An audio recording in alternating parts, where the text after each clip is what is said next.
Morning, Harvey. Morning, Steve. Morning. Good morning. Good morning. Morning. Okay.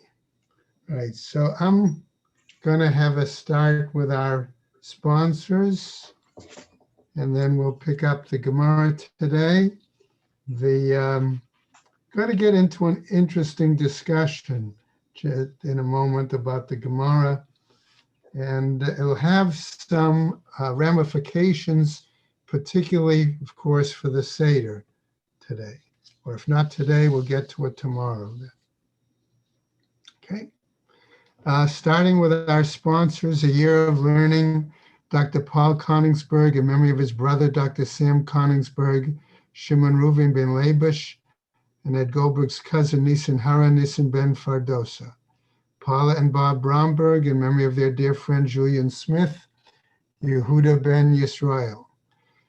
Malka Mann, Alaha Shalom, in memory of her family murdered in the Holocaust, Harav Tzvi Hirsch ben Shlomo Yaakov, Sarah bat Ephraim, Yisrael David ben Harav Tzvi Hirsch, Ephraim ben Harav Tzvi Hirsch, Adia bat Harav Tzvi Hirsch, Miriam bat Harav Tzvi Hirsch, Pesel bat Harav Tzvi Hirsch, Shalom ben Harav Tzvi Hirsch, Shlomo Yaakov ben Harav Tzvi Hirsch, Shmuel ben Harav Tzvi Hirsch. Many friends of Dr. Marvin Blush, Moshe Shalom ben Yitzchak Halevi, friends of Toby Peres, Saratova bat Yisrael Dov, friends of Malka Levi, Malka bat Yosef, friends of Avi Gitler, Avram Meir ben Shimon, Cheryl Sher, her children and grandchildren, in memory of her uncle, founding member of BRS, Dr. Israel Brook, Yisrael ben Arav Akiva, Marcia Federbush and family, in memory of her husband, Dr. Oriel Paul Federbush, Oriel Pinchas ben Arav Shimon, friends of Joe Wolf, Yosef ben Chaim, Sharon and Fred Lisker, their family and many friends, in memory of her dear mom, Harriet Friedman, Edel Bas Yaakov. Month of Learning by Jill and Perry Meltzer, in memory of her father, Yaakov ben Yosef, by B. Pizer, in memory of her mother, Rezel bat Shammai, and her stepfather, Avram Michal ben Shmuel Halevi.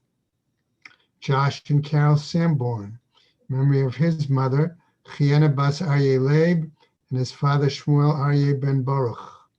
Amel and Haran Haller, in memory of his mother, Fega bas Yaakov. Andrea and David Dolmy, in memory of her mother, Edeltzina bas Shimshon.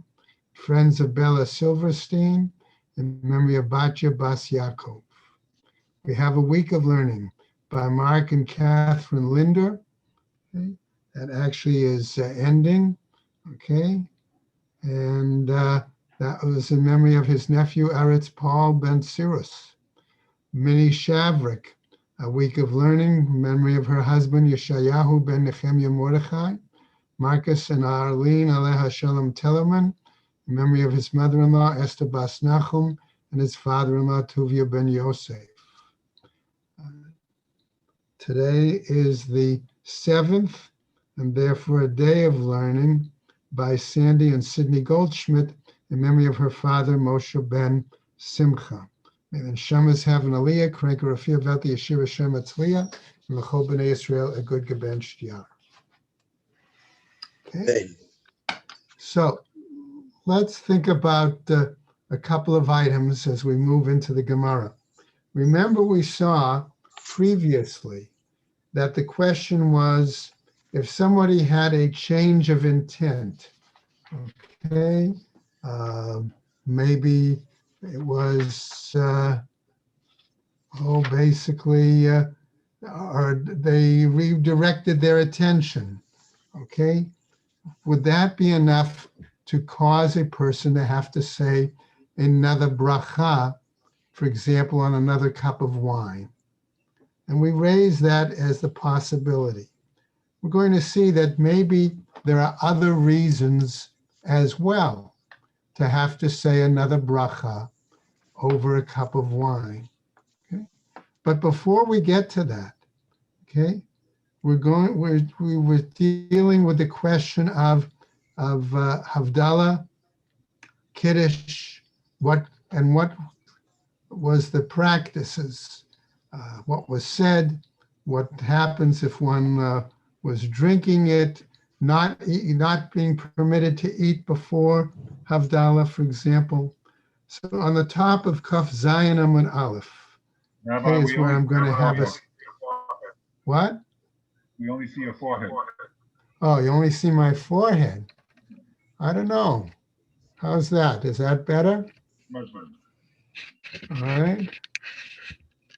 Okay. I don't know. Somebody must have.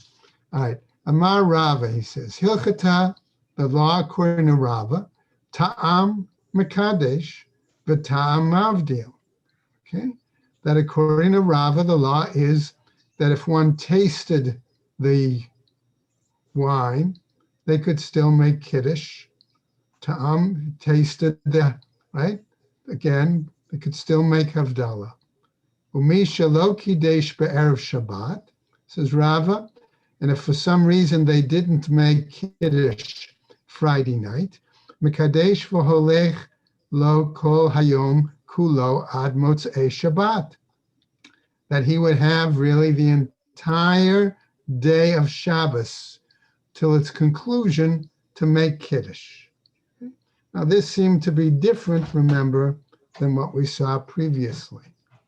Umi shelo hivdil b'motzei Shabbat, and somebody who did not make Havdalah, okay, at the conclusion of Shabbos, Saturday night, Mavdil v'holech kol haShabbat kulo, could continue to make Havdalah into, I'm going to say, the week as it follows, not the entire week, but actually only till Tuesday night. Okay. Now, this is where we left off and start brand new today. A memar is going to begin the following. He says, Patach la lahashma'ata de Rava. Okay, Bahai Lishna. A memar opened. In other words, he taught this same lesson that Rava had been saying, but he taught it in different language.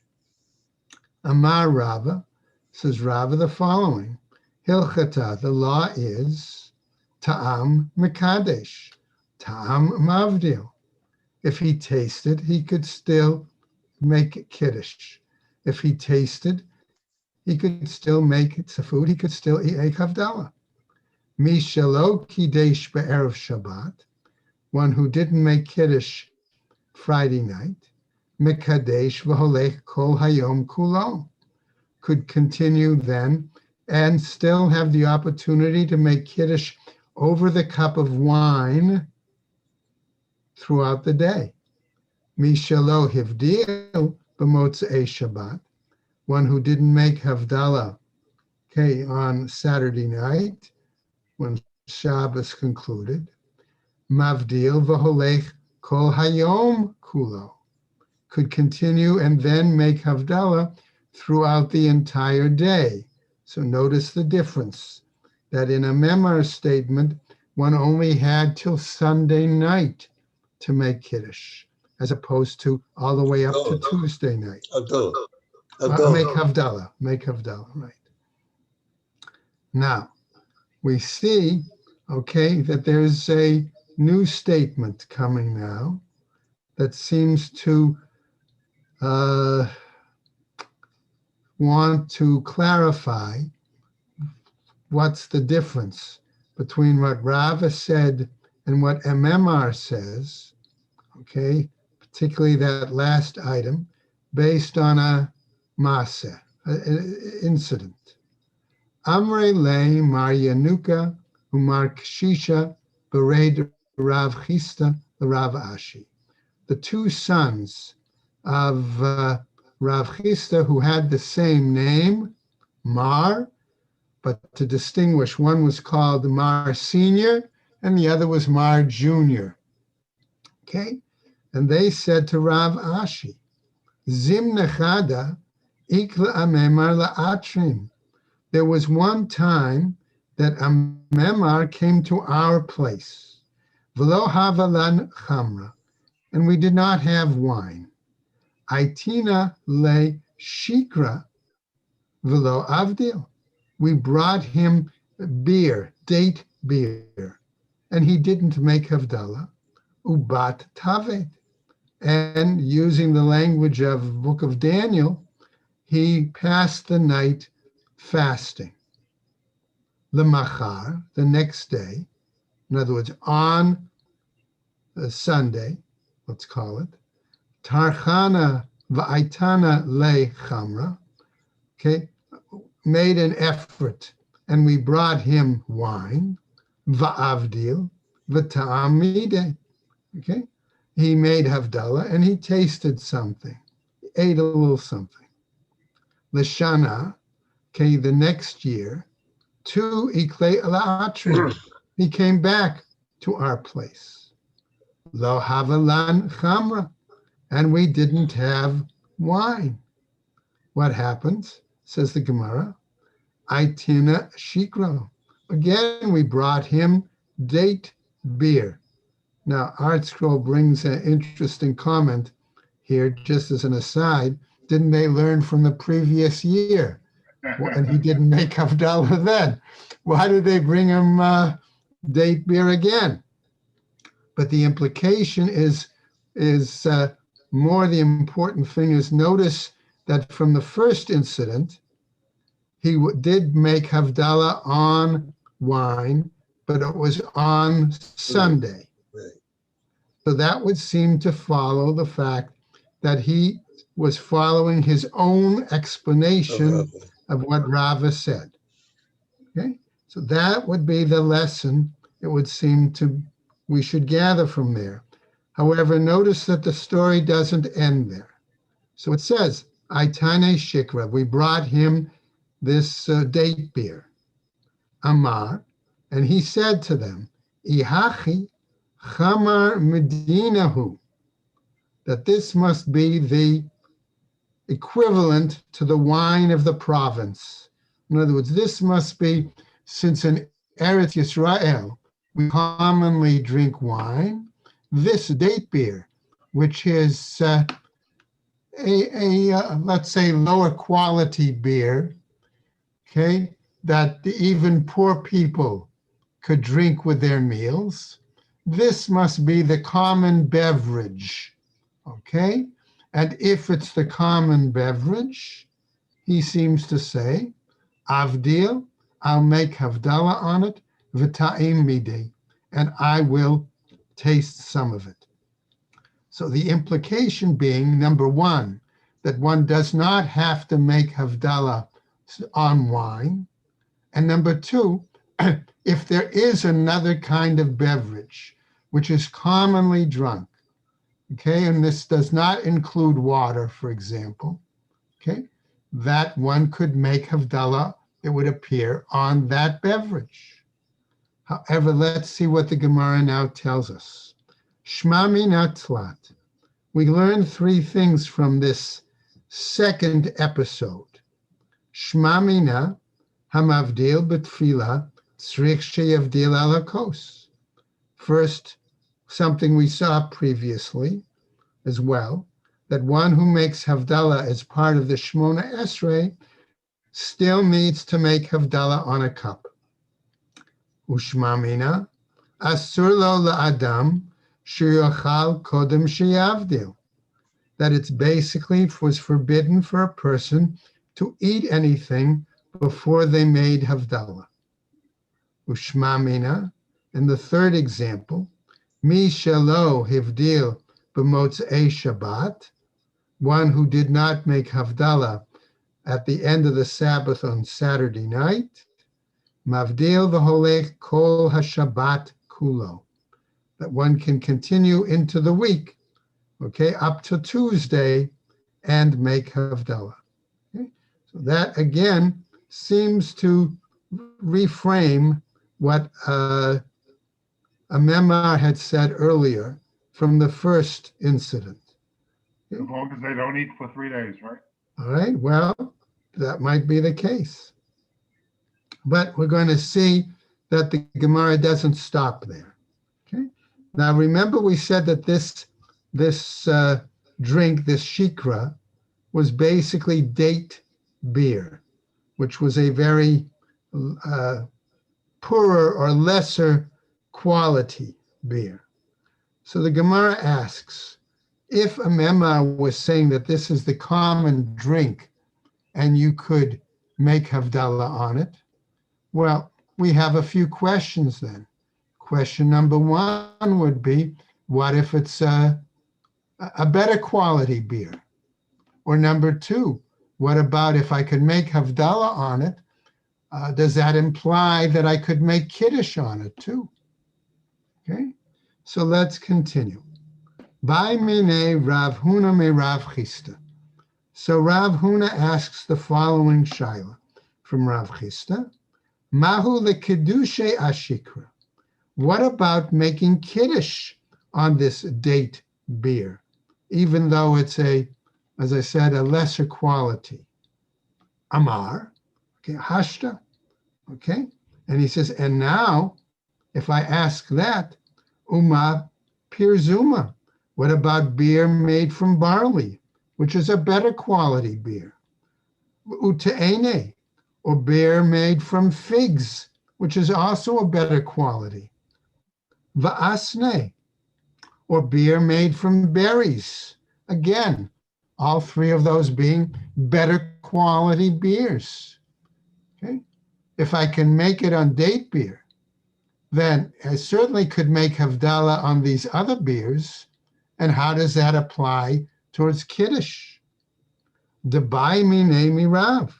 Okay? And it was then he found it was necessary to ask Rav. V'Rav me Rabbi Chia. And Rav in turn asked Rabbi Chia. V'Rabbi Chia me Rebbe.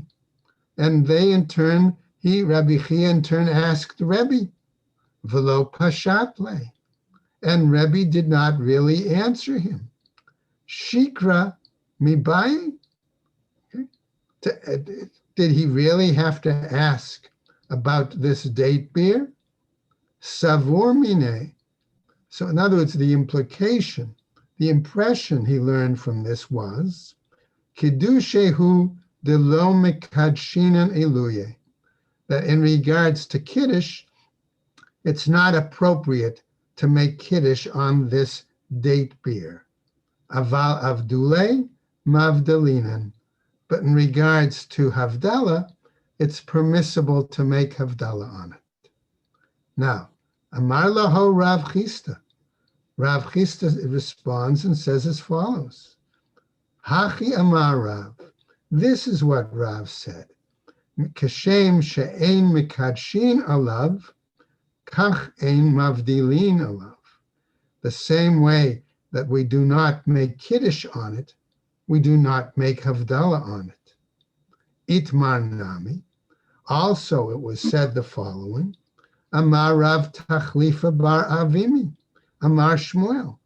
That Rav Tachlifa bar Avimi in the name of Shmuel says the following. Kashem she'ein mekadshin alav, kach ein mavdilin alav. The same way that we can't make Kiddush on it, we don't make Havdalah on it. Now, is that really, the Gemara wants to clarify, is that really what Rav said? Because we have the following incident. Levi shadar le the Rebbe. Okay, Levi sent to Rebbe. Okay, remember they had cited Rebbe didn't have a real clear answer, except he seemed to say something. Shikra bar tlesa megane. Levi sent to Rebbe beer, in other words, this same kind of date beer, but had been processed with 13 different soakings or crushings. Okay, Tame, right? Rebbe tasted it. Have basim tuva, and it had a pleasant taste. Amar kegon zeh ra'ui lekadesh alav. So something of this variety, it seems it's suitable to make Kiddush on. Velomar alav kol shirod v'tushbachot sheba'olam. And he said, it seems that's worthwhile. Okay, in other words, having processed the date beer so thoroughly, okay, that it's worth saying praises and things like that. Okay, in general. But what happened? Balelia Saare. At night, having drunk this date beer, which absorbed the taste of dates, what did it do? It was problematic for him.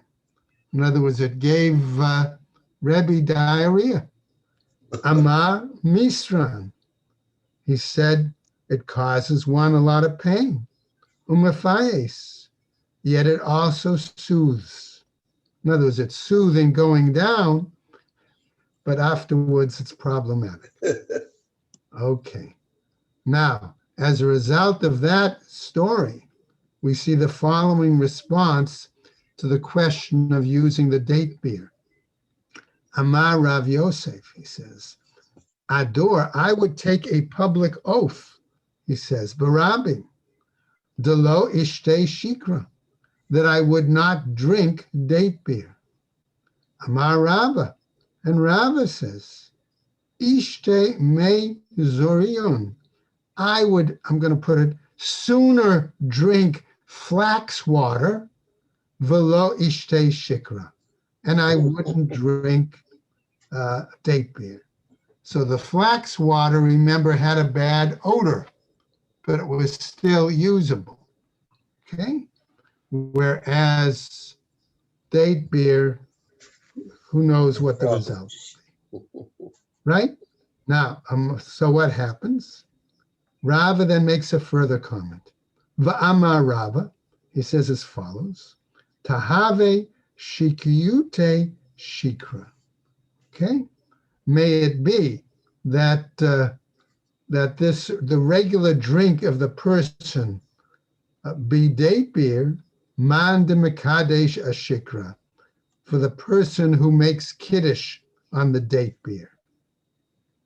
Now, Gemara also tells us another incident. Rav, right? Ashkeche Rav Huna de Kadish Ashikra. Rav happened to find that Rav Huna was making kiddush on this date.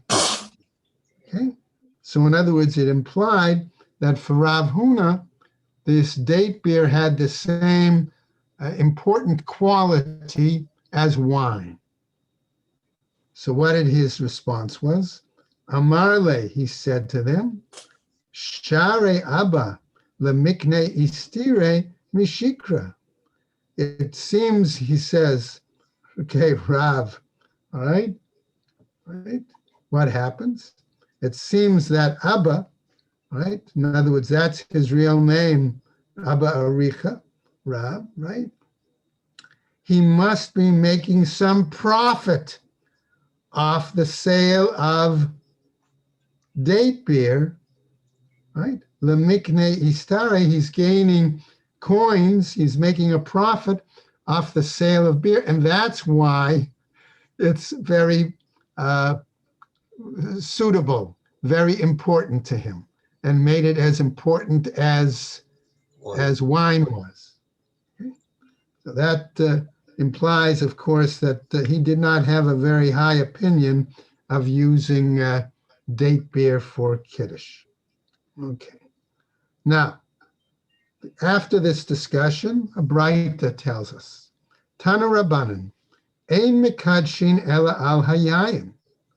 According to the Braita, we should be making kiddush on wine. Ve'ein mevarchin ela al hayayin.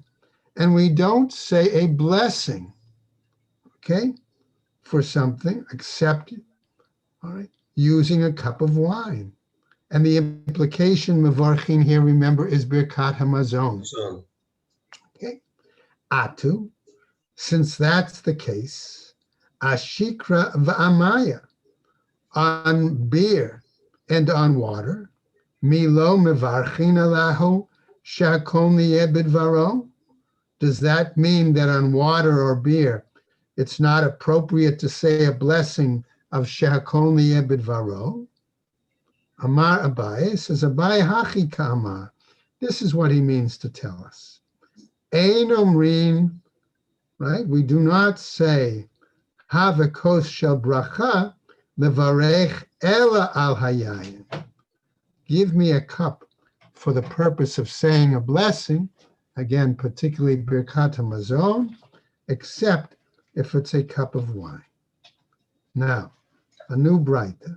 Tana Rabban says this new Braita, Ein Mikadshin ala Shechar. Okay, according to this Braita, we don't make Kiddush on any kind of beer. Mishum Rabbi Elazar Rabbi Shimon. Because of Rabbi Elazar, son of Rabbi Shimon Amru Mikadshin, because he said it's possible to make Kiddush on beer. Miti'imat yayin kol shehu. And now we get to the next section. What about the tasting, right? Our Mishnah told us that one needed to taste the wine, not simply say the bracha over it. How much? Kol shehu, any amount, says the Tanakama. Rabbi Yossi bar Yehuda omer melo lugma. According to Rabbi Yossi bar Rabbi Yehuda, one has to have a minimum measurement, at least a lugma, okay, a certain amount, right? Equal. Now, some might say a lugma is a mouthful, okay, a cheekful. Others might say it's a clear measure. Now, Amar Rav Huna, Amar Rav, in the name of Rav, B'chein Tani Rav Gidl Domin Narash. And likewise, this was what was taught by Rav Gidl from Narash, Hamikadesh V'ta'am Melo Lugma Yatza, one who made Kiddush and tasted at least a full Lugma has fulfilled his obligation. V'im lav, and if not, Lo Yatza. He didn't fulfill his obligation. Now, Amar Rav Nachman bar Yitzchak, he responds as follows to Rav Huna's statement. Okay? Ana Tninala, I teach the same item.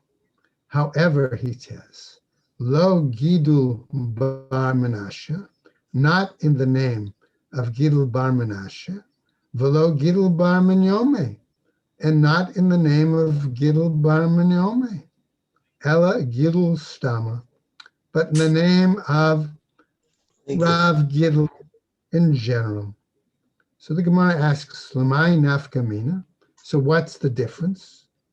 Right? Because remember, rabbis tended to always say that one should say the lesson in the name of the person. Right? B'shem Amro, right? Lamirma didei ad didei.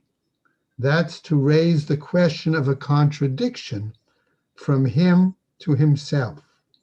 In other words, if you have a question where it says at one place and says something else elsewhere, then if it's in the name of the same sage, the same chacham, you would always ask the question, well, how come he says it here, this here, and how come he says that elsewhere? But if it's some Rav Gidl, you don't have that issue of contradictions. Okay, let's go on now. We have another piece from what our Mishnah was. Our Mishnah said, okay, Samuch Lamincha, right? Going back.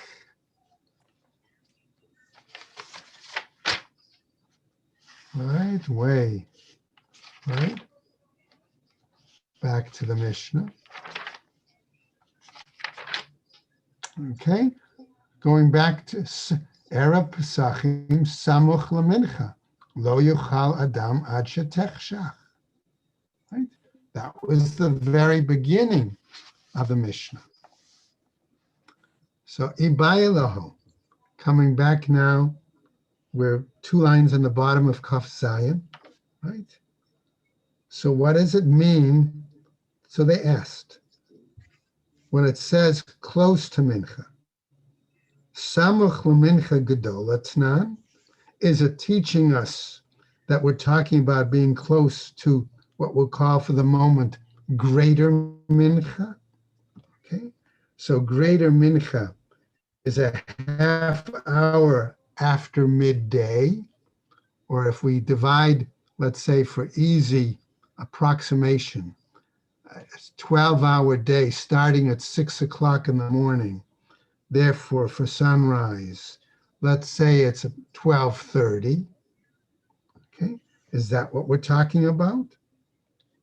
O Dilma, Samuch Lamincha Ktana. Or are we talking about lesser mincha? So mincha Katana is 2.5 hours before sunset. So again, giving our example of starting at 6 in the morning, we're talking about something like 3:30 in the afternoon. So there's a big difference there between saying that one can't eat from 12:30 on, or one can't eat from 3:30 on. Okay? So what happens? Which is it? Asks the Gemara. Samuch lamincha gedola tnan. It initially suggests maybe it's from the time of mincha gedola, greater mincha. Okay? Why? Umishum Pesach. Because we're concerned about the person eating and fulfilling the requirement of eating their Korban Pesach. You remember that we've already once talked about the fact that when they brought the Korban Pesach, it was to be eaten al hasova, to complete one's satiety. And therefore, what did they do? They had the Chagiga offering, they gave that out, ate that, and then they gave pieces of the Korban Pesach out to those registered, so that they would fulfill the requirement of eating the Korban Pesach al Hasova. Okay? Now, Dilma Ate, okay? So what are we concerned about? Says the Gemara. Dilma Ate Lamimshach. Perhaps he would allow his meal in the afternoon to extend, right? Let's go over on Kav Zayin Amud Beis. Va'ate le'imnuye mila'aved pascha. And therefore it would result in his refraining from bringing and carrying out his Korban Pesach. So that would be one concern. On the other hand, says the Gemara, Odilma samuch lamincha katanak tnan. Or perhaps we're talking about the fact that one could not eat from the time close to lesser mincha. In other words, later in the afternoon, 3:30. Why? Umishum matzah. Because we're concerned about the fact that we have a Torah mandated requirement to eat matzah. Dilma ate lemichla lematzah achila gasa. Lest it be that the person wind up eating their matzah in a manner of achila gasa, of what we would call both, by the way, both Koran and Art Scroll translate it as excessive eating. We could translate it as gluttony, that one was already full, okay, and therefore not fulfill the requirement of eating the matzah in place of the Korban Pesach al Hasova, okay? But sort of eating it, and the question here is that really considered appropriate eating? If one has an appetite, that still means one is eating. But if one is already full, is that real eating for the purpose of being satiated? So the Gemara continues. Amar Ravina, Tashma. Listen to the following Braita, he says. Afilu Agrippus Hamelech even King Agrippus, who was recognized as somebody who was shomer mitzvot. Okay, and that's important to keep in mind. Shehu ragil le'echol b'tesha sha'ot, and he was used to eating into the ninth, right, sha'ot zmaniot, into the ninth temporary hour of the day. In other words, he also only ate 2 meals a day, like most people during the weekdays, but he ate his, what we would call breakfast, at around 2 o'clock in the afternoon, and then had his other meal later at night. Okay? Oto hayom, that same day, namely Erev Pesach, where it says, Lo yochal ad shetechshach, that one would not eat until it's dark, right? That's what our Mishnah said, right? In other words, does that imply that he would fast until dark? He would skip his normal breakfast time and not eat at all until dark? That's the question. I amart b'shlema samuch lemincha katana tznan. If you say then that that's acceptable, that when we say samuch lemincha is samuch lemincha katana, close to the smaller or the later mincha, right? That's what's being taught. Hainu ravute de Agrippus. This is the greatness of King Agrippus, that he refrained really from eating, okay? And the prohibition was not yet in effect, because if he ate normally at 2 o'clock and the prohibition doesn't start till Mincha Katana, 3:30, theoretically he could have. So now we understand why they cite him in this statement. Okay? Ela iamrat samuch lemincha gedola tnan. So if you're going to say, however, that when our Mishnah referred to close to mincha implied mincha gedola, my ravute de Agrippus. So what was so great about King Agrippus at that point? Chal isur alei me'ikara, that already the prohibition had already begun at 12:30. So what's so great to say that he didn't eat at 2 o'clock in the afternoon? The prohibition was already in force, right? So from this, the Gemara is deducing that it must be that when it says close to mincha, it must be referring to mincha katana. That's what it must be teaching. Now, so the Gemara asks, sof, my revute de Agrippus. So ultimately, so what is the greatness of Agrippus? Big deal. The following. Matcha leizman isura. Here we say that comes the time of the Isur at 3:30, but he already refrained from eating his normal meal at 2 o'clock. Mahu de tema. What is then it wants to tell us? Teisha, we might have thought as follows. Teisha sha'ot la'Agrippus, that the 9th hour of the day for King Agrippus, ke'arba sha'ot didandami, okay, is like the 4th hour in the morning of common people. In other words, they could eat breakfast at 10 o'clock in the morning, okay, their first meal. We might have thought, well, hey, for the king then, it's okay to eat his, quote, breakfast at 2 o'clock in the afternoon, right? Kamash Malan comes to teach us that's not the case. We don't think in those terms, and therefore that is the greatness of why we refer to King Agrippus, and at the same time, it gives us the understanding that what we're talking about here is clearly mincha katana. Okay?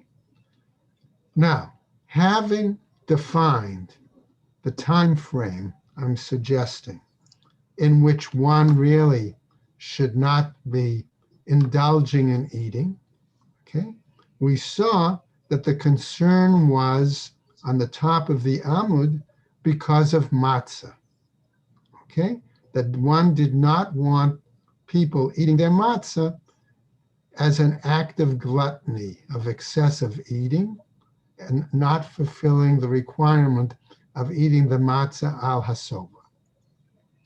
However, the Gemara is now going to proceed and tell us, does that mean totally no food whatsoever is permitted Erev Pesach after, let's say, 3:30? Amar Rebbe Yossi. He tells as follows, Aval matbil hu b'mine targima, that it's permissible, however, he says, to dip items in some refreshment. What does that mean? Gemara gives us an example. Rabbi Yitzchak matbil biyarke. Rabbi Yitzchak would dip vegetables. Okay? So think of let's say a vegetable platter, right? Carrots, this, that you could dip into a salad dressing. Okay? Right? Tanya Nami Hachi. And now we have a Braita that teaches the following. Hashamash matbil b'bnei me'ayin v'notnan lifnei ha'orchim. That the waiter could dip items from the intestines of the animal. The intestines was not considered basar, was not considered meat. Okay? So best example I could say is pieces of kishka. Okay? Would give that to the guests. Va'af al pi she'ein raya ledavar, zeich ledavar. And even though there's no clear source for this, there is at least a hint. Why? Shene Amar. Because we have a pasuk that says, Niro lachem nir va'al tizra'u el kotzim. Dig a kind of furrow, all right, and don't plant the seeds in the thorns. What's the implication of that verse? In other words, you have to dig somewhat in order to be able to plant your seeds. In other words, some initial act before you get to the main act. The implication, of course, is that some slight foods, okay, might increase one's appetite to be able to enjoy the main meal. In other words, it's permissible, it would appear, to serve things as an appetizer. What appetizer? Okay, because the appetizer whets the appetite. And that's going to be, in a sense, the direction, I'm going to say, that the Gemara wants to try to clarify. Let's continue. Rabba hava shate chamra kule ma'ale yom de pischa. Rava would drink wine the entire day on the eve of Pesach. Why?